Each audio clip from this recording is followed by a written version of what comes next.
নেত্রকোনার আটপাড়ায় একদিন মজুরকে পিটিয়ে আহত করার অভিযোগ উঠেছে ইউএনওর বিরুদ্ধে। বিস্তারিত দেখুন প্রতিনিধি আলামিনের পাঠানো তথ্য ও ভিডিওতে।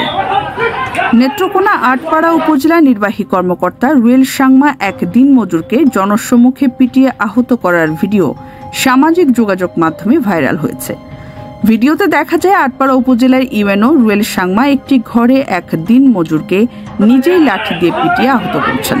পেটাতে পেটাতে নিজেই ক্লান্ত হয়ে পড়েছেন। ঘটনাটি ঘটেছে আটপাড়া উপজেলার বানিয়াজান ইউনিয়ন পরিষদের ভেতরে। বিজিএফের চাল বিতরণের সময় উপজেলার বিষ্ণুপুর গ্রামের শহীদ মিয়ার ছেলে দুর্জয় ভিড়ের মধ্যে চাল আনতে গেলে ইউএনও শরীরের সাথে তার ধাক্কা লাগে।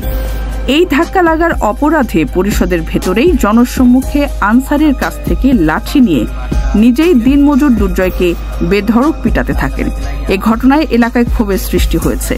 এ ব্যাপারে ভুক্তভোগী জেলা প্রশাসক বরাবর লিখিত অভিযোগ দায়ের করেন এবং নেত্রকোনা আমলি আদালতেও মামলার প্রস্তুতি চলছে। চাল আনতে গেছিলাম ইউনিয়ন পরিষদে, তারপরে অনেক লোকজন ছিল, তারপর ইউনুস স্যার আসছে, আসার পরে একটা বাস ছিল, ওই বাসটা খুলে দিছে। তারপরে অনেক মানুষ ধাক্কা ধাক্কি লাগিয়া আমি ইউনুস স্যারের কাছে যা পুড়ে গেছি গিয়া। তারপর ইউনুস স্যার আমার দুই চারটা চর চাপ্পল দিছে, তারপরে ভিতরে নিছে, ভিতরে নেওয়ার পরে দর মারিয়া দিছে। দর মারার পরে আমাকে লাঠি চালা করছে, অনেক মারধর করছে। পরে তার সাথে কয়েকজন কর্মকর্তা ছিল, তারা বলছে যে আমি তাকে পাও ধরার জন্য, তারপর পাওটাও ধরছি, মাপ চাপ চাইছি। মাপ চাওয়ার পরে মেলাক্ষণ দাঁড়ায় রয়েছি। পরে আসরের পরে দেয়া এই যে ঘটনাটা ঘটছে প্রায় 1:30টার দিকে। পরে আমি বাহির হয়েছি আসরের পরে দেয়া। তারপরে সুদীপ স্যারের রুমে ইউনুস স্যার গেছে।